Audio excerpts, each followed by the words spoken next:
Olá, seja muito bem-vinda a mais um Clube FI Entrevista.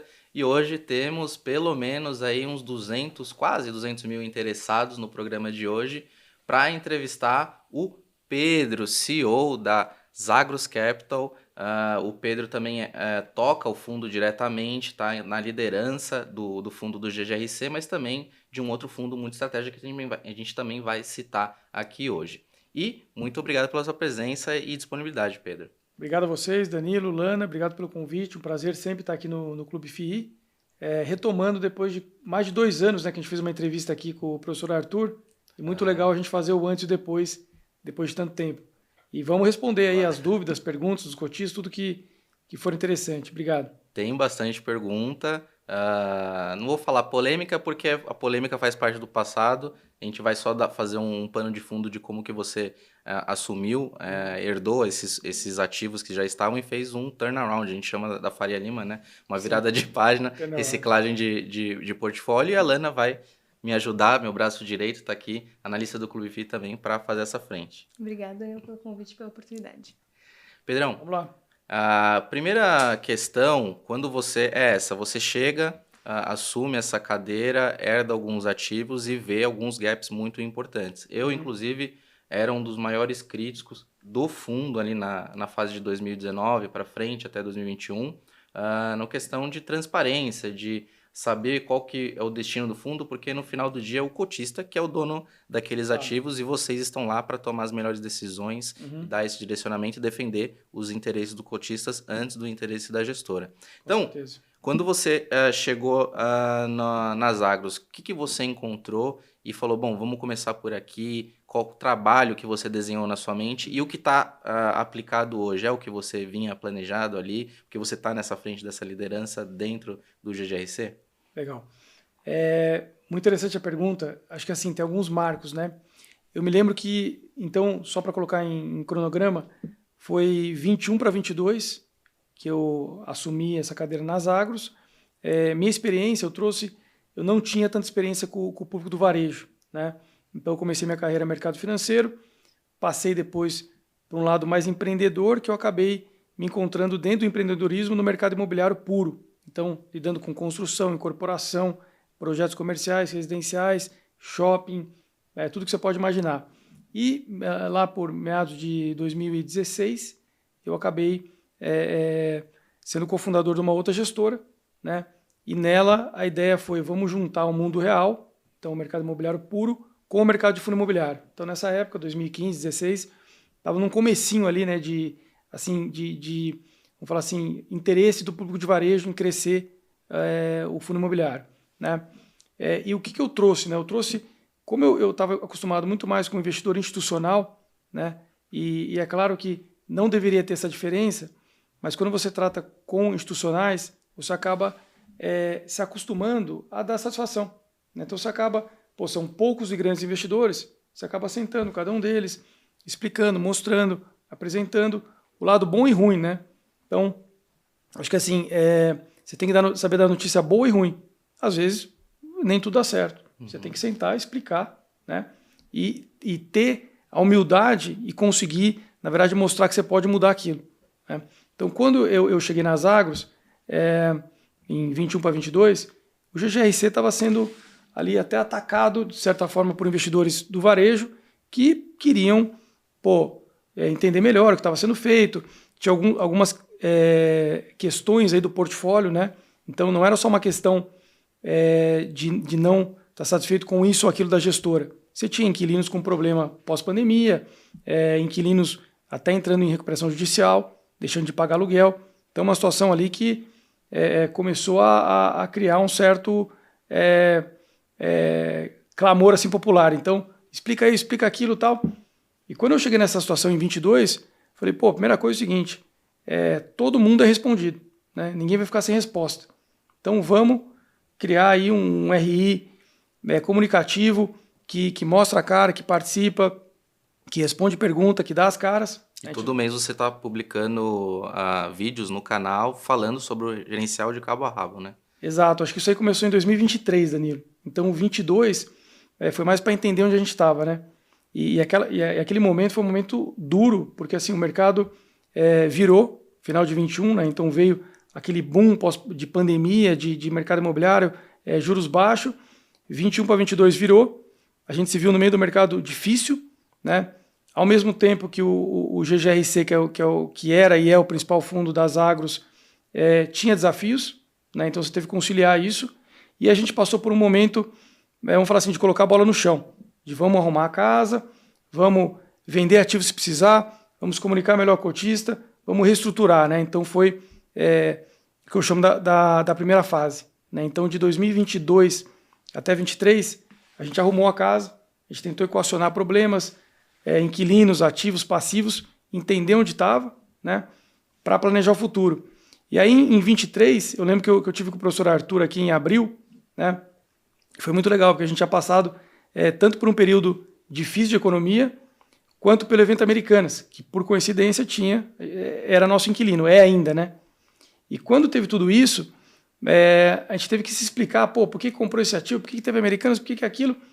E quando eu sentei com o professor Arthur, eu lembro que eu falei para ele, professor, a gente virou a página, né? A gente resolveu Americanas, ela está pagando, ela vai aprovar o plano, tá em processo, né? Mas mais do que isso, a gente pagou o ativo. A gente vendeu o ativo, a gente pagou o que devia. O fundo não tem mais problema de estrutura de capital, né, que ele tinha passivos sem conseguir gerar caixa para pagar. Né? Eu falei, está equacionado, e a partir de agora a gente estava jogando na retranca e vamos jogar no ataque. Né? E eu lembro que naquele momento a gente estava com mais ou menos 1 bi de patrimônio, mais ou menos 100 mil cotistas e por volta de nem 20 ativos, acho que eram 18 ativos no fundo. Né? E depois daquilo, né, a gente iniciou aí de fato, a jogar no ataque, a buscar crescer, a buscar, mesmo com ambiente desafiador, é a forma bonita de falar, né?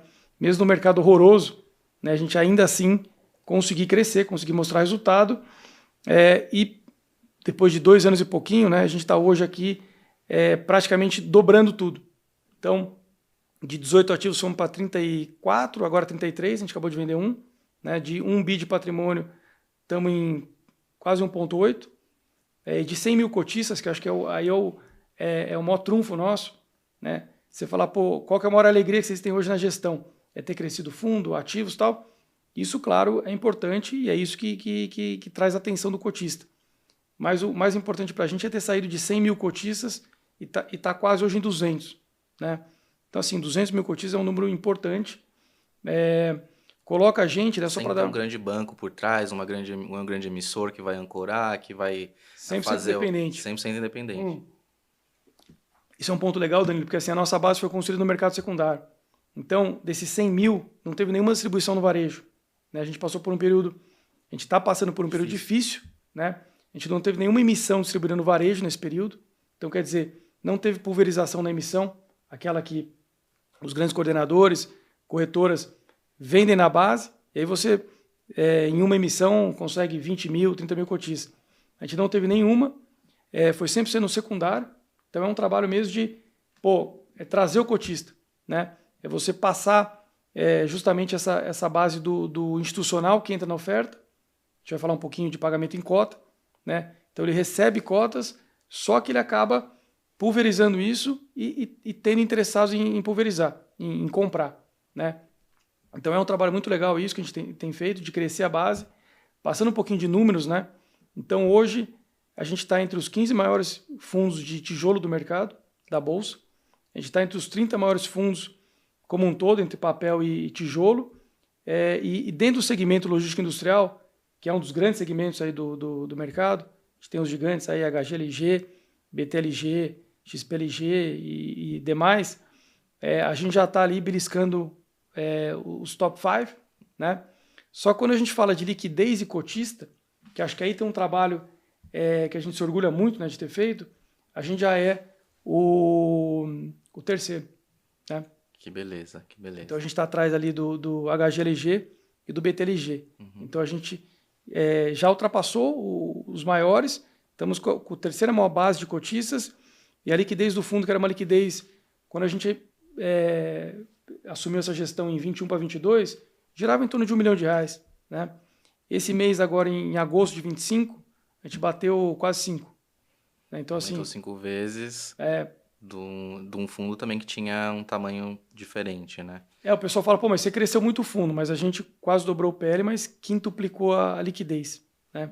Isso com várias ações, né? E posso citar algumas aqui, mas a gente colocou Market Maker, base 10, só que a mais importante delas é essa comunicação cotista, né? A gente atribui muito a isso. Então, é ter feito esses vídeos mensais, ter investido muito em mídias para se comunicar, em canal de RI, enfim... Equipe, gente, né? Para responder todas essas pessoas, porque se passar de 100 para 200, você tem a demanda, exatamente, às vezes, mais que duplicada, porque quem entra vai ter cotista que vai demandar mais, demandar menos. Então, falando antes da Lana fazer o gancho, queria chamar você para se inscrever no nosso canal, né? Vamos alimentar o nosso tio Algo, você conhece? Tio Algo? Algoritmo. Foi ruim? Você é pai, vou dar um desconto.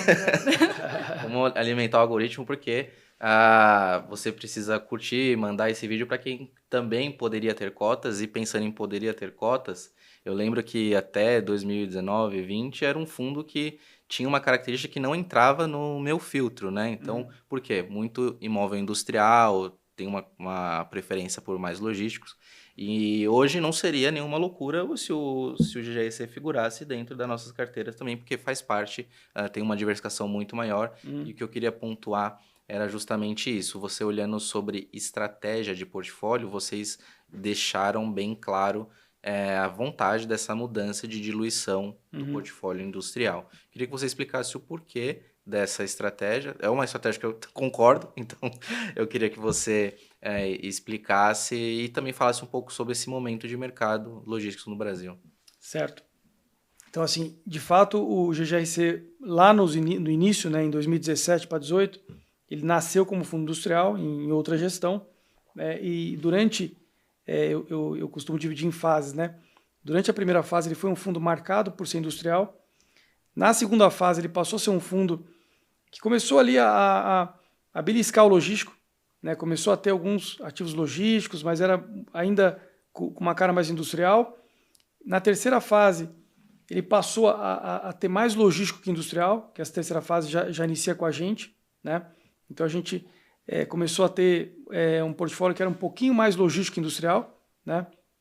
E desde que a gente assumiu o fundo, a ideia nossa foi industrial, aquele industrial, eu até brinco, né, que tem a chaminézinha que solta fumaça, né, que o pessoal lembra na hora, pô, aquela indústria antiga, a gente não tem, não tem ambição nenhuma em comprar e nem em manter no portfólio, né? Então a gente veio reduzindo, né, essa alocação industrial.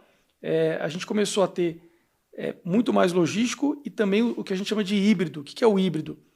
É o imóvel que contém, às vezes, uma parte produtiva da empresa, mas ele tem um CD também, ele tem muitas vezes a sede da empresa ou um importante escritório administrativo, né? Vou dar um exemplo, Cerati. A gente tem a planta Cerati. Você visita ela aqui no interior de São Paulo, você tem lá a produção dela, uma empresa produtiva, mas você tem toda a parte de distribuição e você tem o escritório central dela, né?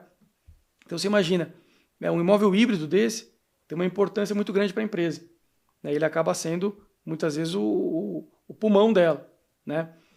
Tem outros aí que eu posso citar, mas assim, a gente começou a focar em ter 100% logístico ou híbrido. O industrial puro a gente não quer mais, né? Não porque não seja algo que... É claro que é importante na cadeia produtiva do país você ter planos industriais, mas a gente entende que o risco-retorno dele não compensa mais, né? Então a gente acabou tendo... se você consegue fazer boas operações a imóveis melhores, mais bem posicionados, mais bem localizados, não tem porquê você estar num imóvel que eventualmente a reposição dele é muito mais difícil. Se encontrar um outro inquilino para ele num momento posterior de mercado é mais difícil. Então a gente acabou diminuindo. Hoje o portfólio é praticamente 60% logístico, 20% híbrido e 20% industrial, né? E acho que assim, você fala, pô, mas você vai conseguir vender tudo industrial? Simples assim? Acho que não. Tem um desafio de desinvestimento, mas o que a gente vem fazendo é crescer o portfólio. E quando você cresce mirando esses dois segmentos principais, né, logístico e híbrido, naturalmente você dilui o industrial. Então o que a gente está fazendo hoje, que acho que é uma estratégia muito vencedora, né, é o que você não consegue tirar, se dilui. Né? Então, eu tenho um inquilino que eu não queria ter no portfólio. Você dilui ele. Né? Se você não consegue vender ele porque o mercado está ruim, porque a economia não está ajudando, crescer o portfólio é o melhor remédio. E crescer com ativos que melhorem o perfil do fundo, que melhorem a qualidade, que melhorem, enfim, aí o blend que a gente fala, né? Então, essa mistura aqui de ativos. Essa que é a estratégia hoje. Perfeito. E crescer nesse momento é um desafio, né? A gente com os fundos negociando com desconto, a janela de emissões fechada, crescer não é tão simples quanto seria no momento aí de mercado positivo, mercado em alta, né? E vocês têm se tornado, o GGRC, uma referência em crescimento sem aumentar a alavancagem, que era, né, o terror do mercado há poucos anos atrás. Né? Falou em aumentar a alavancagem, os cotistas já têm uma grande resistência em relação a isso, né? Sim. E vocês crescendo com essas emissões feitas para profissionais, pagamento em cotas pelos ativos e portfólios de outros fundos. Sim. Tem algum filtro específico que você faz para ver, poxa, isso aqui vale a pena fazer uma emissão, pagar com cotas, alguma coisa que vocês não entrariam nesse sentido? Como vocês fazem essa análise?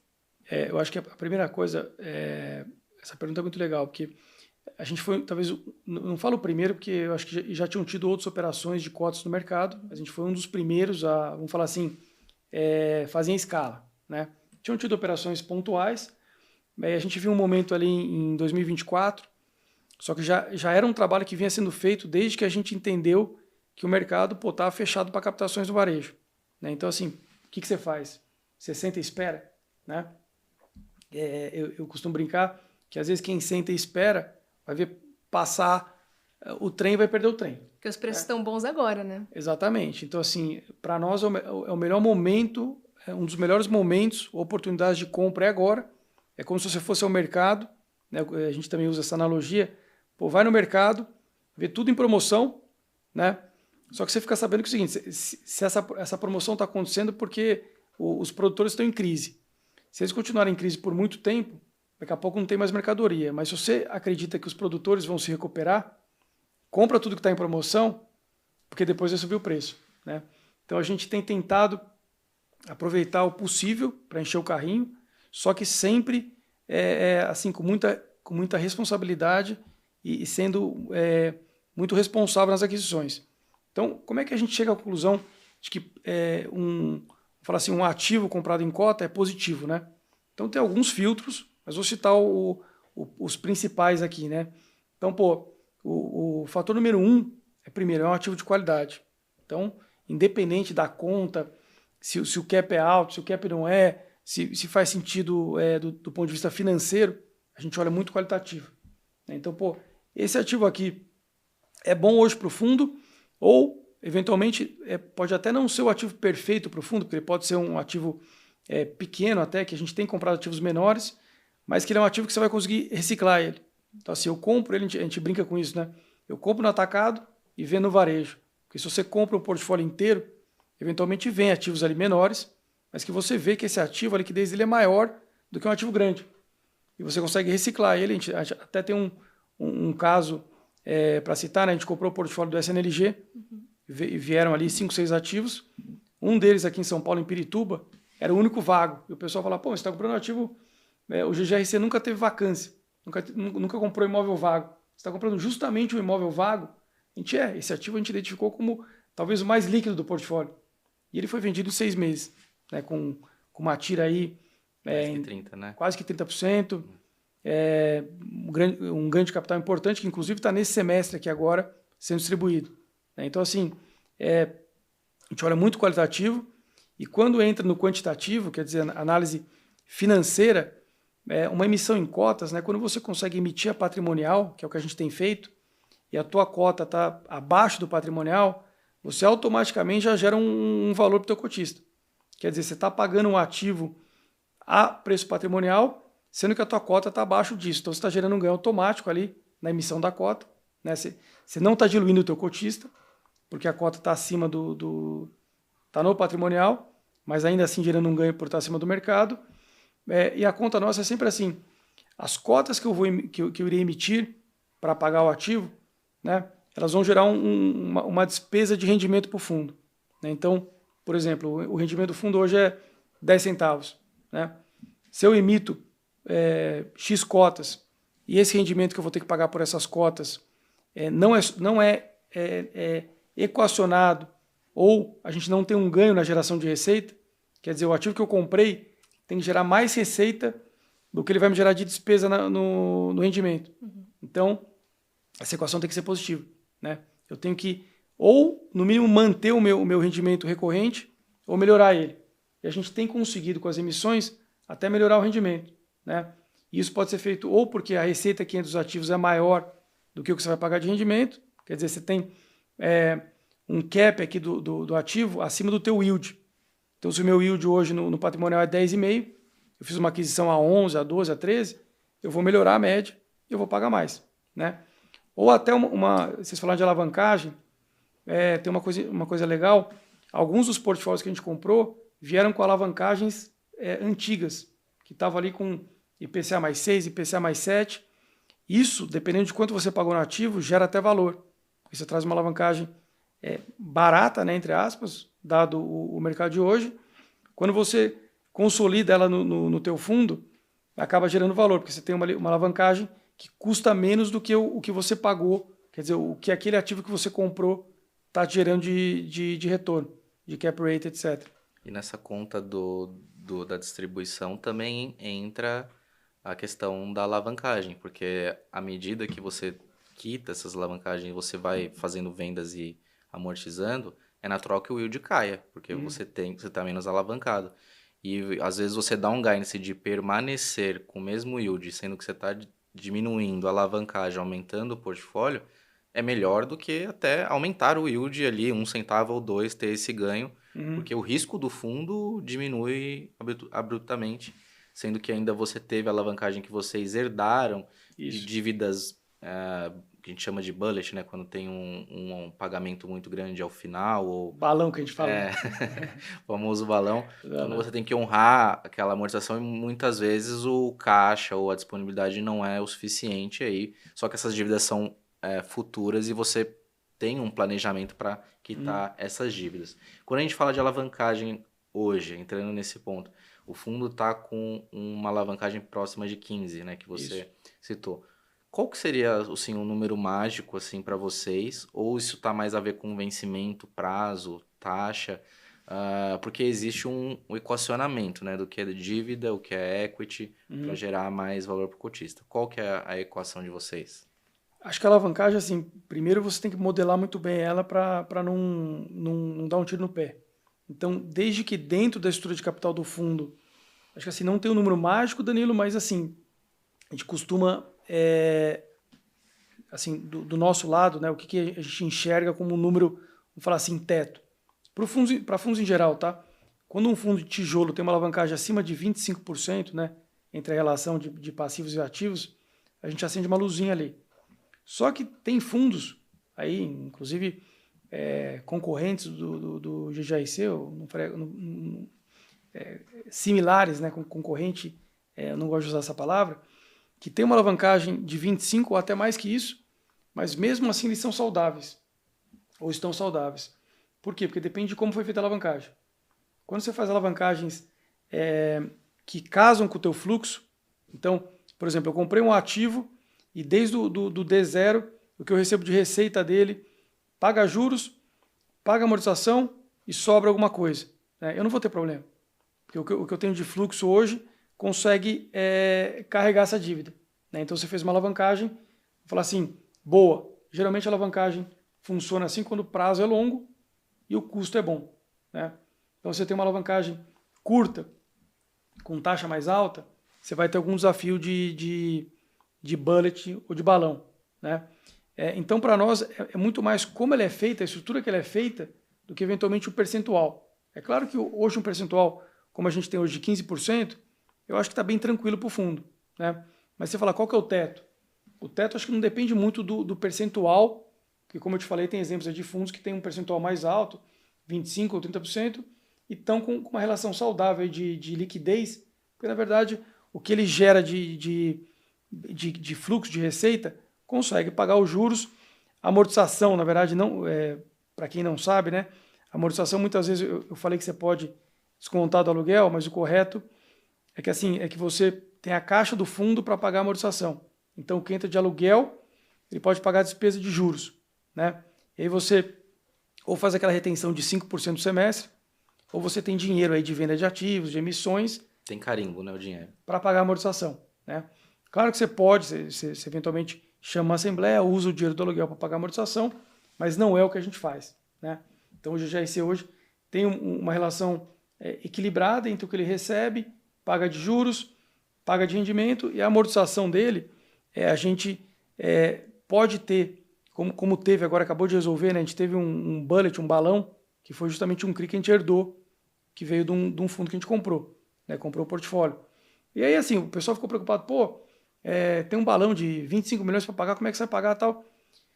A gente costuma tranquilizar o cotista, né? Veja bem, a gente tem hoje um fundo com 2 bilhões de ativos, né? Com quase 1,8 bi de patrimônio líquido. Então, assim, ele acessa o mercado com certa tranquilidade.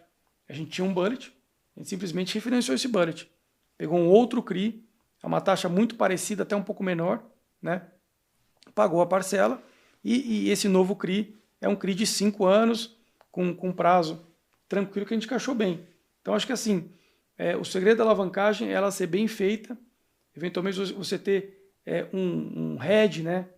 Que a gente chama eu peguei aqui numa taxa, mas eu estou aplicando numa taxa igual ou superior aqui nos investimentos, e eu tenho condição aqui de, caso eu tenha uma amortização, uma parcela maior, eu tenho condição aqui de resolver ela, porque eu tenho um fundo capaz de acessar mercado, captar, vender ativo. Então, acho que a amortização, a alavancagem e as amortizações que você tem para quitar são questões que você tem que ser bem responsável para que você não tenha aí um negócio que te cause algum problema, né? Perfeito. Você falou brevemente, mas se puder explicar melhor, Pedro, como que você vê que vale a pena nesse momento? Você refinanciar uma dívida, por exemplo, para não pagar agora, ou você vender um ativo para gerar um caixa para pagar uma alavancagem, por exemplo? Acho que assim, essa dívida, por exemplo, que a gente acabou de fazer o pagamento 2 meses atrás, um pagamento de bullet, balão, a gente conseguiu acessar o mercado, e acho que foi a IPCA mais 9, o CRI que a gente fez, que essa dívida era até um pouco mais cara. Conseguimos, né, no momento ruim, fazer até um CRI numa taxa legal, pagar o que a gente tinha de obrigação e refinanciamos, né? Então pegamos uma obrigação agora e jogamos para frente. Mas assim, vender um ativo ou refinanciar depende muito, né? Porque assim, se hoje não está bom para vender um ativo, a gente acabou vendendo Pirituba, porque era um bom negócio vender o ativo, né? A transação em si era boa, né? Eu não vendi aquilo para pagar o CRI. Então, assim, se fosse uma decisão, eu tenho que vender um ativo para pagar o CRI porque não tem opção, aí é uma coisa. No nosso caso, não era, a gente não tinha falta de opção. A gente pode.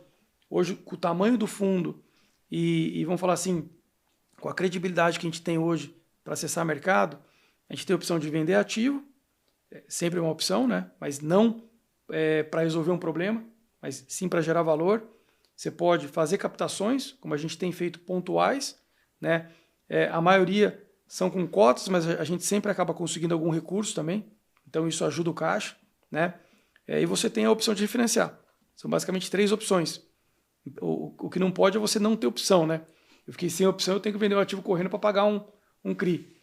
Isso eu acho que chegar e você ter que resolver de maneira rápida, né? Exato. Acho que isso hoje a gente não tem esse problema, então a gente tem várias opções aí na mesa para eventualmente resolver alguma questão de pagamento, mas a gente não tem nenhuma obrigação, como teve lá no começo, quando eu contei, quando a gente assumiu o fundo, que ele tinha obrigações e não tinha opções. Plano. Hoje a gente está assim, e outra coisa que eu costumo falar é que a gente não olha, o cotista às vezes olha o fluxo e fala, mas você tem um vencimento de dívida final do ano. A gente olha o fluxo do fundo, no mínimo 2 anos, controlando o fluxo ali na unha, né? A gente não olha o mês que vem e fala, tem uma obrigação aqui. A gente está vendo ela bem antes, né? Então eu diria que a gente começa a se preparar para alguma coisa que eventualmente você vê que pode causar algum problema com 6 meses, 1 ano de antecedência. Então, hoje a gente está com uma situação tranquila, mas já tivemos desafios e a gente sempre costuma trabalhar com antecedência para não ter que fazer nada correndo, né? Você... Bom, esses são os desafios da alavancagem, né? Que acho que hoje já está muito mais claro para os cotistas por conta de a gente ter um histórico aí de muitos fundos que trabalharam com isso, né? O principal risco é esse, você ter que pagar e não ter opção, precisar vender um ativo, às vezes bom, a um preço não tão bom, porque você precisa do caixa imediatamente. Exato. No caso no pagamento em troca de cotas, por exemplo, um dos principais riscos que a gente vê é, por exemplo, um fundo que, um comprador ali que recebeu as cotas, um vendedor que recebeu as cotas, ele por exemplo, o mercado andou, as cotas subiram, ele querer vender aquelas cotas. E isso pode ser que trave aí a valorização do fundo no longo prazo. E você vê que vocês organizam isso, né? Vocês têm essa previsão, essa visão dos riscos para frente para conseguir equacionar. Qual que é a sua visão em relação a esse risco? É um risco factível ou não? Como vocês veem isso? Boa pergunta. O que acontece?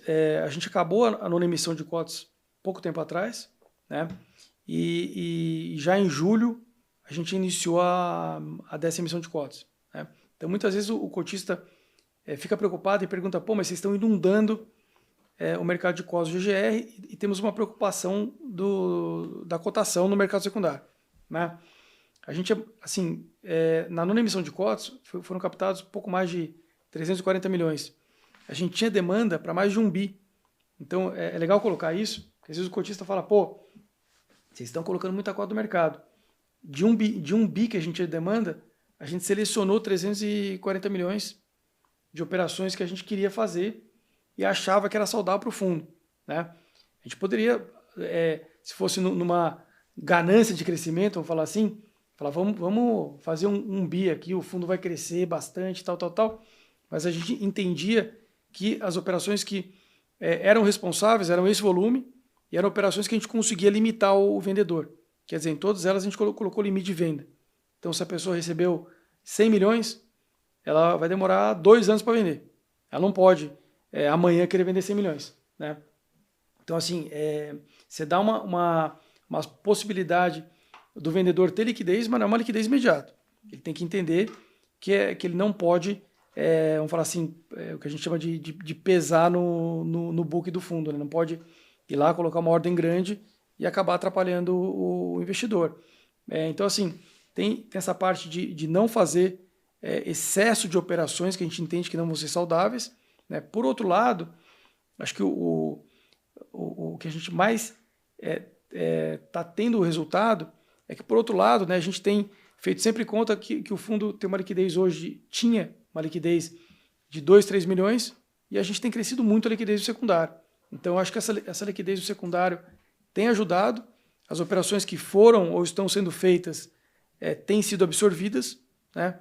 E a gente está vendo hoje muito mais acho que um desafio aí de mercado, né? de taxas de juros altas, do que propriamente dito pressão do vendedor, né? Acho que você tem, obviamente, ali uma questão de mercado que atrapalha, né? Uhum. Não tenho dúvidas que quando essa curva de juros, etc., se fechar e melhorar, a gente vai ter um momento bom aí.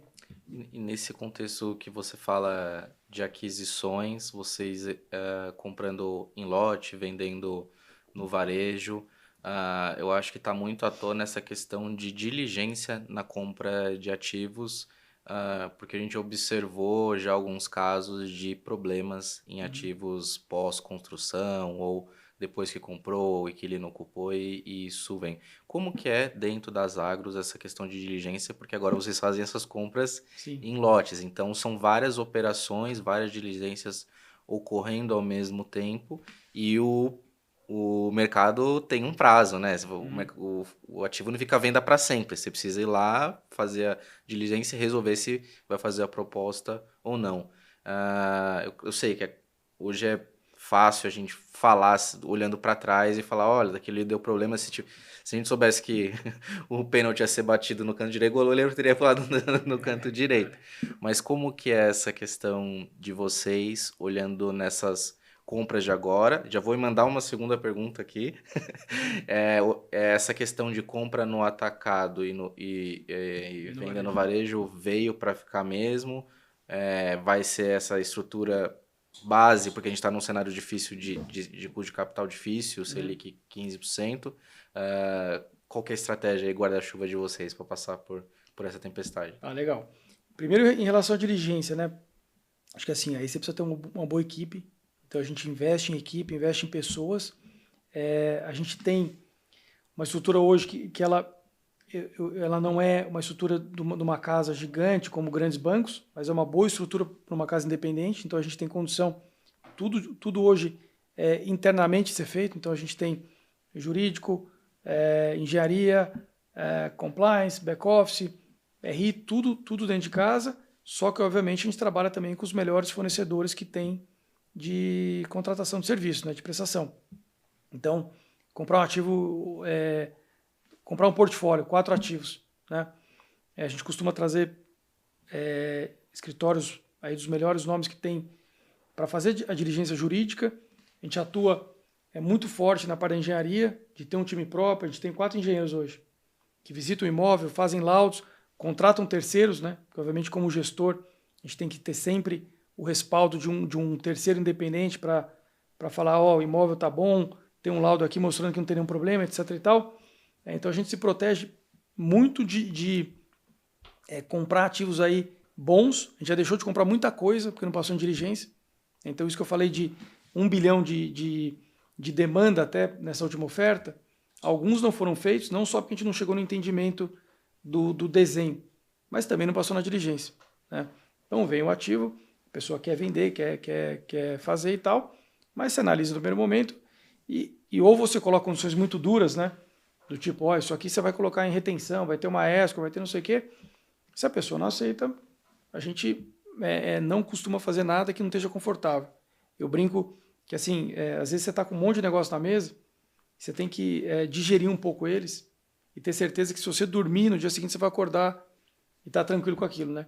Você acorda pensando, putz, mas aquele negócio pode ter um problema, tem um negócio ali que não está me deixando confortável, melhor não fazer. Então a gente tem sido bem criterioso nisso, né? Acho que essa estratégia, Danilo, de comprar no atacado, vender no varejo, ela, não sei se ela veio para ficar no longo prazo, mas para o momento de hoje, acho que é uma boa estratégia. Então a gente tem comprado ativos aí realmente em portfólios, né? Escala. Tem comprado em escala e a gente tem negociado. A gente realizou um, mas eu posso adiantar que tem outros aqui em negociação, né? Obviamente que quando a negociação avança, se comunica ao mercado, né? Quando tem conversas iniciais, aí você acaba ainda não comunicando, mas a gente é sondado, está sendo sondado por alguns deles aí, por alguns interessados, né? Eu tenho certeza que em algum momento aqui próximo a gente deve novamente mostrar que é uma estratégia vencedora, né? Você comprar por um preço melhor ali no atacado, vender por um preço ali para o final que vai te gerar um ganho, né? E não só isso, né? Você conseguir trazer capital para o fundo para reciclar. Perfeito. Então, dá uma olhada na dificuldade que é gerir um fundo imobiliário e o cotista, você aí que está na cadeira olhando tudo isso, qual o trabalho que você teve? Quase nenhum, né? Você só comprou e está acompanhando e cobrando também o gestor para que ele tome as melhores decisões. E para te ajudar nisso, conte com o Cubrifi. Nós temos a maior plataforma de fundos imobiliários, FIINFRA, FIAGRO, para te dar as melhores informações e recomendações. Bom, dando a nossa sequência, eu queria fazer só amplificar um pouco a nossa discussão para a janela macro que a gente está hoje e o contexto que, poxa, é bem conturbado. 2, 3 guerras acontecendo ao mesmo tempo, Selic aqui alta, curva de juros aqui dentro, lá fora, e a gente tem um mercado real que está pulsante. O mercado logístico, eu queria que você comentasse qual que é o paralelo dessa confusão toda no mundo, Brasil versus o que é real e o que é estoque, o que é novos negócios. E eu queria que você falasse também sobre a questão dos novos impostos, a questão de reajuste fiscal que ameaça algumas regiões que têm algum benefício fiscal e essa equalização pode tirar. Se isso, como que você vê isso para o portfólio também do GGRC? Você vê a quantidade de variáveis que a gente está exposto, né? Então, assim, a gente costuma brincar até que a vida do gestor ficou muito mais complicada. Então, hoje, a gente está aí tendo que lidar não só com questões internas do Brasil, né? Antigamente, o pessoal falava, o Brasil é complicado, você tem um monte de questões aí políticas, econômicas, etc. Aumentou e muito agora, vamos falar assim, a dificuldade de leitura do mercado, porque a gente está com questões aí globais, né, geopolíticas, guerras, tensões, não só guerras de fato, né, guerras tarifárias. Então tudo isso, né, cria um ambiente aí que é difícil você fazer previsões. Se você me perguntar, faz uma previsão, eu não me sinto confortável no mundo de hoje em falar qualquer coisa num prazo mais longo, né? E qual que é a resposta, né? Então o cotista vai virar e falar, pô, mas e aí, então, o que o gestor faz num momento como esse, né? Eu costumo dizer que não tem nada melhor do que você continuar trabalhando no micro. Porque o macro e o macro global, então, você não tem a mínima controle ou interferência nisso. A gente não vai conseguir mudar os Estados Unidos, a Rússia, a guerra de Israel, com o Irã, o Brasil, quem é o presidente, quem não é, né? A melhor defesa nossa é continuar trabalhando bem no micro. Então, quando você se agarra no micro, se agarra ali, vamos falar assim, nos fundamentos do teu negócio. Então, assim, quais são os fundamentos de um fundo como o nosso, né? É ter, além de uma boa estrutura ali de capital do fundo equacionada, é ter bons ativos no final, né? A gente tem feito um trabalho muito amplo de estar próximo ao cliente, né? Não só ao cotista, mas também ao cliente do fundo, que é o inquilino, né? Então, a gente tem feito um trabalho muito grande de estar próximo, né? E além disso, essas novas aquisições que estão sendo feitas, a gente tem viajado muito também, então a sola do sapato tá gasta e surpreende a gente a diferença de como está hoje a economia real, de como está hoje o mercado financeiro, expectativa, né? Então, você viaja pelo Brasil, acho que a resiliência do empresário é impressionante. Ontem mesmo, eu estive no Paraná visitando alguns imóveis lá, né? A gente visitou um empresário do ramo metalúrgico, que tem uma grande fábrica local, né? E a pujança que ele dobrou a receita dele de um ano para cá, né? Você fala, como é que você dobrou a tua receita com esse cenário aqui, justamente cheio de questões? Ele falou, sabe o que eu fiz? Eu continuei trabalhando e comecei a abrir mercados que eu não tinha. Então, assim, eu comecei a fazer um produto diferente para um mercado que não me acessava, comecei a vender fora do Brasil, para lá e para cá. Então, assim, se você foca no teu, né, no teu microambiente, começa a ser criativo nisso, começa a entender que não adianta você esperar o mundo mudar ou o país mudar, mas você consegue ali dentro do teu microambiente buscar negócios bons, crescer, tratar bem teu cliente, tratar bem teu consumidor. Eu acho que o resultado vem, Danilo. Eu acho que a melhor defesa nossa é essa. A gente tem tentado aqui no fundo fazer esse trabalho, né? Então, assim, tem trabalhado muito, tem tentado, de fato, entregar vamos falar assim, não só um bom produto de investimento, né? Mas entregar um bom produto que o cotista consiga dar valor, né? Consiga entender que está sendo feito dentro de um cenário, dentro de desafios aí que você tem de portfólio, de ativos e tal, um trabalho para daquilo trazer o melhor, né? Então, acho que a melhor proteção que a gente pode ter contra qualquer ambiente macro ou global é você trabalhar bem o micro, né? E o que eu posso falar do segmento nosso hoje, o logístico e também o industrial, tá? Dependendo do setor, é que assim, nunca teve tão bom do ponto de vista de crescimento, absorção líquida, ganho de preço. Então, de fato, a gente está num segmento hoje que é resiliente, né? Ele acabou mostrando, principalmente no mundo de pandemia ou pós-pandemia, que assim, o cliente podia não ir ao shopping center, mas ele precisava comprar online e receber, né? E para isso, as plantas e os CDs tinham que operar a todo vapor. Então a gente teve essa sorte, vamos dizer assim, de estar num segmento hoje que ele é super importante, né? Ele é vital, vamos falar assim, para o país, para o mundo, né? Ninguém sobrevive hoje sem comprar online, sem receber teu produto. Então acho que é algo que veio para ficar, está destoando falar assim, do mercado financeiro. Então você vê hoje a cotação do fundo imobiliário de tijolo, como é o caso nosso, né? Com 80% de contrato atípico, com bons inquilinos, sem vacância, entregando rendimento de 1%, mais de 1% ao mês, né? Quando você vai falar com o teu cliente, ele quer um galpão maior, ele quer expandir, ele aceita eventualmente pagar um preço mais caro. Então não está conversando muito bem esse desconto que a gente está tendo hoje no mercado financeiro do que a gente está vendo na realidade. É claro que assim, olhando um pouco mais no médio e longo prazo, né, tem um limite também para esse custo de capital, para questões aí macro que afetam, lógico, o teu cliente. Hoje, acho que essa resiliência e esse jeito do empresário e do brasileiro de vencer, né, desafios, tem mostrado que pô, esse cenário, o que tem hoje na economia real, dado o cenário, é muito positivo. Mas é claro que tem que ter um alívio.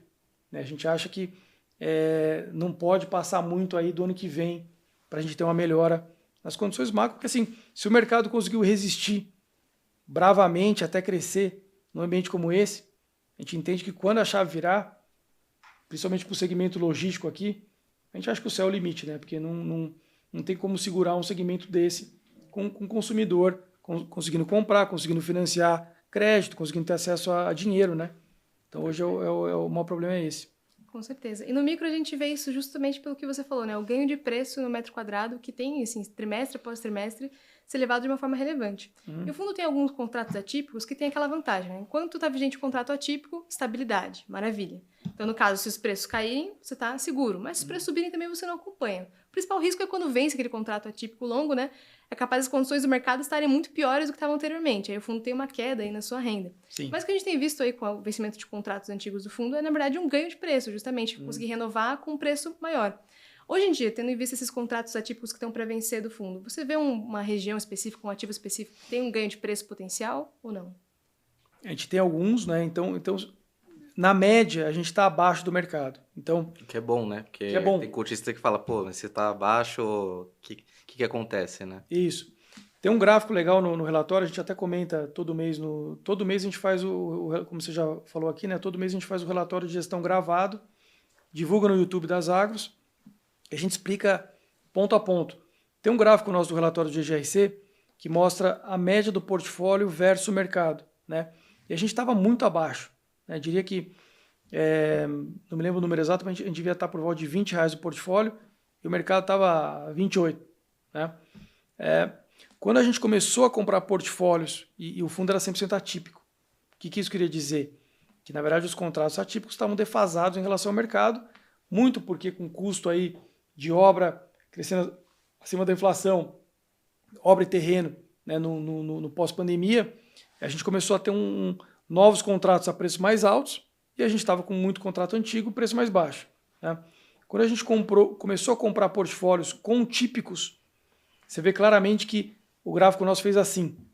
Quer dizer, a média de preço subiu bem, a gente começou a ficar mais próximo do mercado, porque eu acho que o legal é justamente ter o blend, ter um pouquinho de típico e de atípico, porque o atípico, como você disse, Lana, te protege de momentos ruins, né, mas também não deixa você ganhar em momentos de expansão de mercado e de ganho de preço. Então, quando você tem esse blend, né, a gente está agora com mais ou menos 80-20, você consegue repassar mais o preço no típico, mas consegue ter estabilidade do atípico também, que é importante.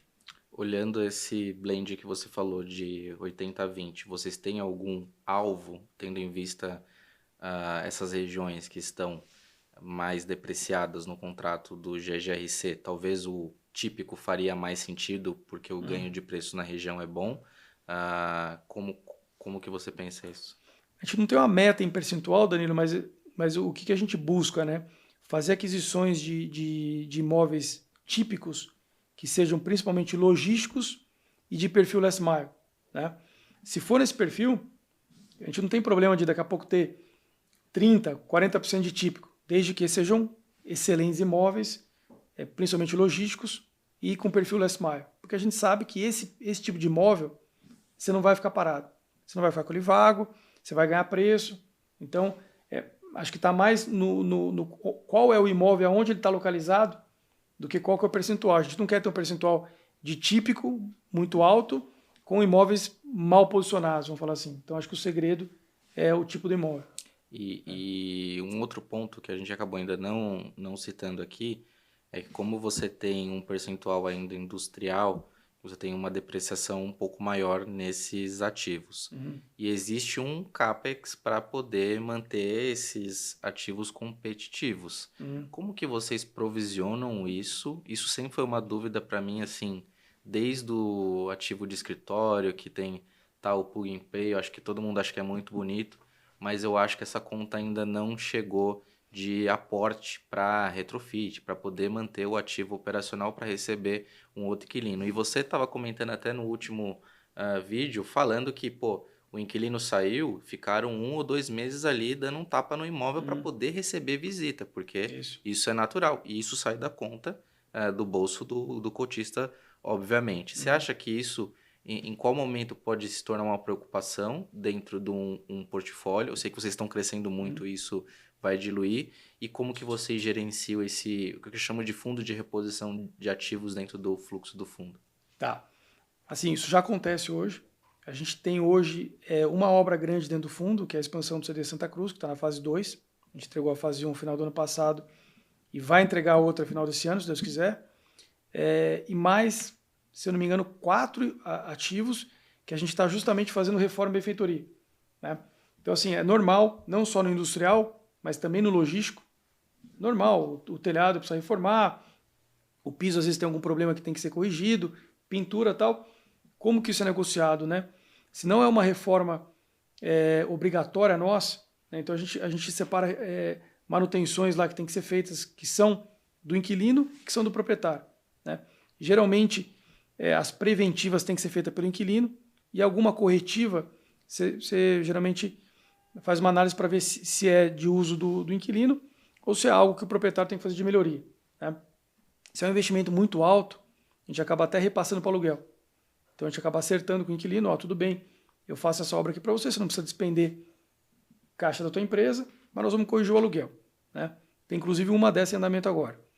E tem outras que são coisas menores que a gente muitas vezes coloca na verba de manutenção e acaba deixando o imóvel em bom estado, não só para ter um bom relacionamento com o inquilino, mas para também prezar pelo ativo do fundo, né? Porque você não quer igual você é dono de uma casa, se alugou para o inquilino, tudo bem, não vou fazer nada porque não é minha responsabilidade. Quando ele devolver, se ele não cuidar bem, a casa é tua, né? Então, e você teria que deixar aquele imóvel como você recebeu. Então, esse retrofit que vocês fazem nessa troca é para elevar o padrão e deixar apresentável, mas também que você receba algo parecido do que o inquilino do que ele pegou recebeu, se ele precisar sair. Exato. Então a gente hoje no caixa do fundo, eu diria que a gente deve ter por volta de não chega a 1% hoje do patrimônio, mas que está sendo aplicado hoje nessas obras de reformas, expansões e benfeitorias, tá? Fora a obra grande, né? Tô falando aqui. Então, acho que é algo que já está presente, a gente está acostumado a fazer, né? E acho que o grande segredo, como eu falei, é estar próximo do inquilino. Então, é realizar visitas, relatórios, acompanhamento, porque senão você acaba não tendo visibilidade, né? Ele te liga quando caiu o teto. Quer dizer, quando a telha soltou já, né? Não quando começou a ter uma goteira. E aí o acompanhamento, né, dessas visitas, está sempre presente no imóvel para ver o que está acontecendo e sentir, porque às vezes o locatário está na operação no dia a dia maluco, ele também vai deixar aquilo para a última hora, porque ele talvez ele saiba que não seja custo dele, que ele vai tentar debater isso com você. Não por mal, mas ele acaba às vezes não cuidando do jeito que tem que ser cuidado, né? Então se você não está em cima, enviando equipes e passando relatórios, você tem que fazer isso, isso, isso, ele acaba descuidando, né? Tem que estar em cima. Perfeito. Bom, a gente falou aqui bastante sobre o logístico, sobre o industrial, mas não podemos deixar de falar também sobre o multi-estratégia de vocês, né, que é o ZAG11, um fundo um pouco mais recente. É uma classe de fundos que tem, assim, tomado bastante protagonismo no mercado de FIIs nos últimos tempos. Quero ouvir de você, Pedro, qual que foi por que vocês decidiram lançar um fundo multi-estratégia? Qual que é o principal diferencial? Sei que ele está agora com o imóvel também concorrendo ao GRI Awards de 2025. Se puder falar um pouco sobre esse fundo. Tá, legal. Primeiro, a gente acredita, né, como casa, como gestora, em poucos e bons produtos, né? Então, assim, é claro que tem gestoras aí que tem vários produtos, cada um tem a sua estratégia, a sua visão de mercado.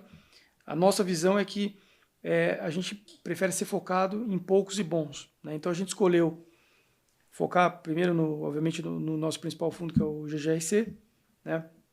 A gente acredita muito no segmento do hedge fund. Quando a gente começou esse fundo, ele foi listado há 2 anos atrás, mas ele já tinha ficado incubado 1 ano antes, sem ser listado, para a gente testar a estratégia. Então a gente já vem aprimorando ele, né? Ele ainda tem um desafio de crescimento, e a gente tem uma terceira classe que hoje a gente ainda não está posicionado, não é o nosso expertise, mas a gente planeja no futuro, que é o crédito, é o CRI. Né? Então a gente entende que se uma casa como a nossa tiver um grande fundo de tijolo, como é o GGRC, tiver um hedge fund, que é o fundo que pode fazer tudo, e tiver a parte de papel, o investidor no final está bem servido. Né? Claro que ele fala, pô, mas é tijolo logístico, não é eu invisto em laje corporativa, eu invisto em shopping, tal. A gente não tem essa pretensão hoje de ter tudo isso, a gente quer ter poucas casinhas com muito foco. Né? O hedge fund, acho que assim, ele veio para ficar, ele está mostrando isso, muita movimentação aí de FOFs que estão sendo fundidos ou com fundos de crise ou até com estratégias já para virar o hedge fund. A gente acha que, de fato, é um segmento que vai acabar até ocupando o lugar do antigo FOF, que hoje acaba não tendo aí essa mobilidade. Né? Então, o mercado de FIIs caiu, ele não consegue comprar CRI, né? Ele não consegue acabar aproveitando os ciclos do mercado. Então, o hedge fund ele tem essa flexibilidade maior. A gente iniciou esse nosso com um diferencial que acho que assim, tem sido um pouco mais difícil agora, mas a gente acha que no médio e longo prazo vai trazer bons frutos, que é justamente não ter só FIIs e CRIs. A gente começou esse fundo com tijolo. Né? Não é muito comum, porque ele acaba justamente prejudicando um pouco no início o rendimento. E como o cotista hoje está acostumado com rendimento, né, então ele olha lá e fala, pô, esse yield não é maravilhoso. Mas, de fato, o nosso hedge fund hoje ele tem uma estratégia de retorno total. E a gente fala muito de, pô, não, olha a foto, olha o filme, que a gente vem distribuindo aí não recorrentes ao longo do tempo, e ele tendo um portfólio hoje de aproximadamente 100 milhões, ele tem 3 ativos imobiliários, né, que representam aí mais ou menos metade do portfólio. Então é um percentual grande, 2 desses estão em desenvolvimento, sendo que um está sendo entregue, foi entregue agora em julho, e o outro é esse que está concorrendo ao prêmio, que é um prédio comercial boutique aqui em São Paulo, no Jardim América Europa, né, na área mais nobre de São Paulo. Ele está entre os 10 finalistas aí do GRE Awards. Né? Eu acho que é o primeiro de muitos aí que ele vai concorrer, porque quando a gente formatou esse projeto, ele era para ser um projeto ousado, não só pelo projeto, né, de ser um projeto comercial boutique de vanguarda, com sustentabilidade, etc. e tal, mas por estar localizado numa região ali que a gente fala que é talvez o escritório mais residencial que tem. Porque ele está numa área residencial, né? E ele traz toda aquela questão que o pessoal começou a buscar pós-pandemia, né? De estar numa área arborizada, com sustentabilidade, com acesso à infraestrutura, mas ao mesmo tempo com aquela cara de que eu tô numa casa. Então a gente buscou realmente fazer um projeto diferente, né? E eu acho que ele vai acabar aí tendo sucesso. Quando for entregue, ele vai ser entregue até maio do ano que vem. Muito legal. E estamos caminhando para o final, mas eu queria também fazer uma pergunta ainda nesse tema de hedge fund. Qual que é o trigger que você olha para o ZAG 11 entre você fazer a quebra de tijolo e papel e você ter essa sinergia com o mercado imobiliário atual, porque você tem um ciclo que acho que você tem uma posição maior em fundos de tijolos também, né? Sim. Na carteira de FI. E como que fica essa questão de, poxa, como que eu vou posicionar para ter um ganho de capital, só que enquanto esse ganho de capital não vem, eu preciso distribuir rendimentos que são satisfatórios.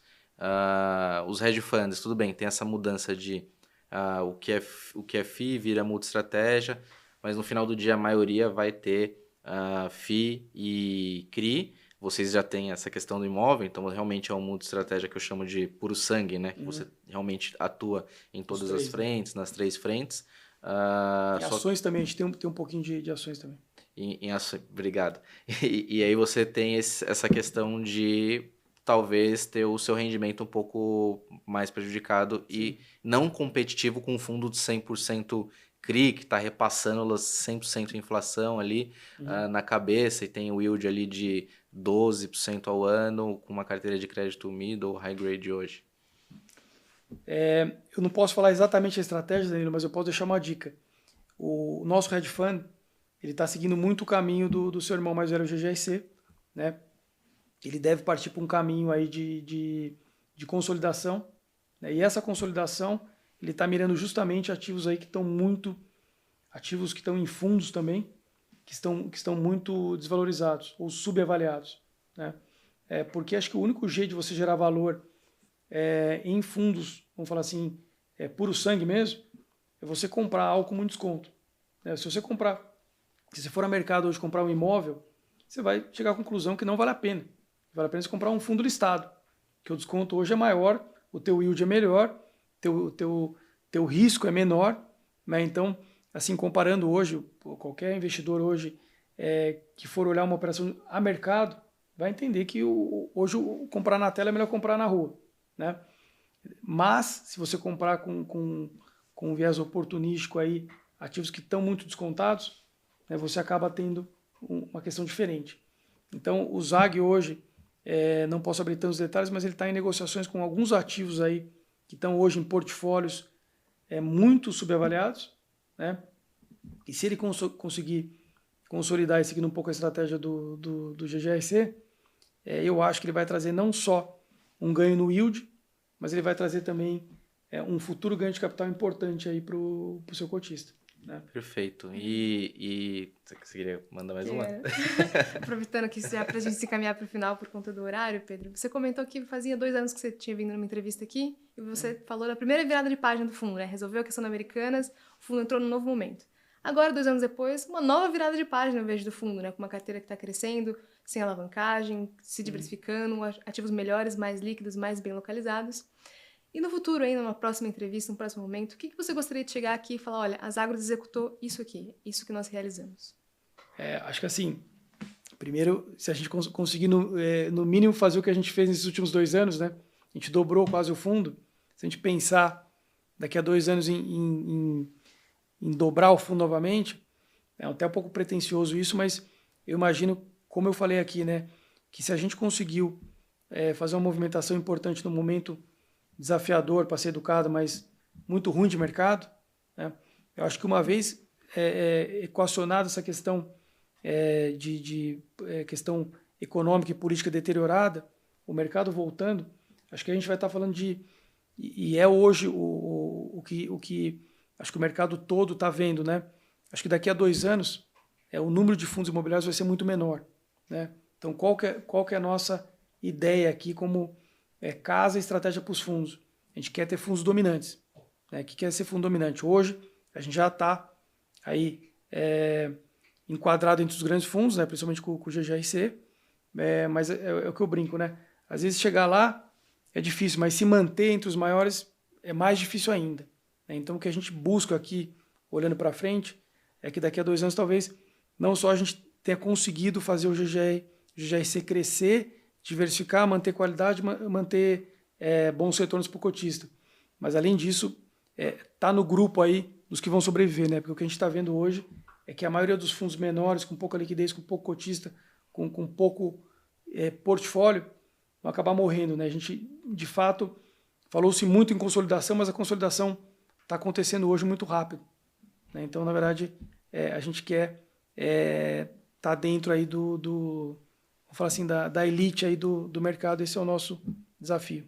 Perfeito. E queria que a gente encaminhasse aqui para suas considerações finais, mas eu gostaria também de encaixar uma pergunta que a gente começou falando de transparência, mas ainda tem alguns apontamentos sobre a transparência nas emissões que a gente até comentou, sobre você dar algum direcionamento de aonde que está sendo a alocação desse dinheiro. Então eu peguei lá no fórum do Publifi e falei, bom, qual que é as principais dúvidas ou críticas hoje do fundo? Queria que você explicasse, deixar aberto aqui esse espaço para você fazer essas considerações finais, mas também responder sobre essa questão de, poxa, diligência, de você abrir um ativo ou outro, como que fica essa questão, principalmente nesse novo ciclo do GGRC, voltando para o GGRC agora,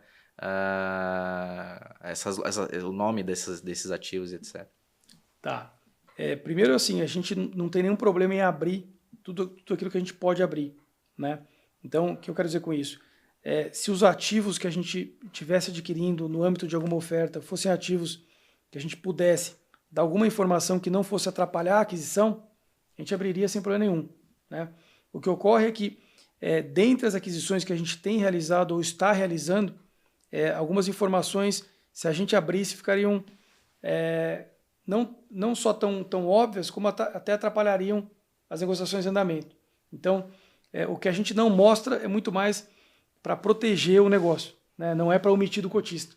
E na hora correta, obviamente, a gente divulga, solta fato relevante, comunicado, vídeo no YouTube, canal de RI. Então, uma vez que a gente pode comunicar, a gente comunica tudo que a gente pode, né? Então, acho que a grande marca nossa da gestão das agros não tem sido só o crescimento, mas tem sido também, e acho que aí já partindo para a consideração final aqui, né, tem sido esse contato com o cotista, contato com vocês do mercado, né? Então a gente sempre está à disposição de analistas, influenciadores, casos de análise, enfim, canais de comunicação aí, Instagram, YouTube, redes sociais. Qual que são as redes? Você pode...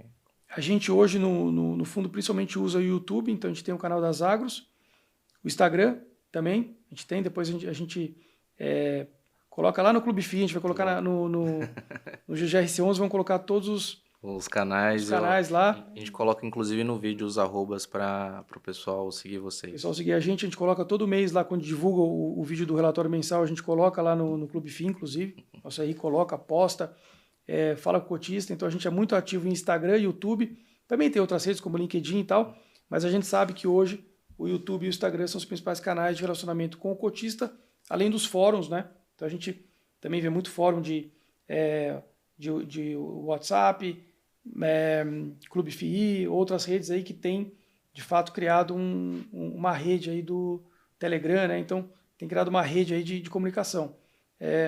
A gente se orgulha disso, agradece ao cotista, né? Acho que principalmente eles estarem aí acreditando na gente, apostando na gente, tendo crescido aí nesses últimos 2 anos e pouquinho, dobrado a base, né? Então, como eu falei aqui, o maior orgulho nosso não é ter crescido o fundo, é ter crescido a base de cotistas, e a gente sabe que quem, na verdade, é o dono do fundo é o cotista.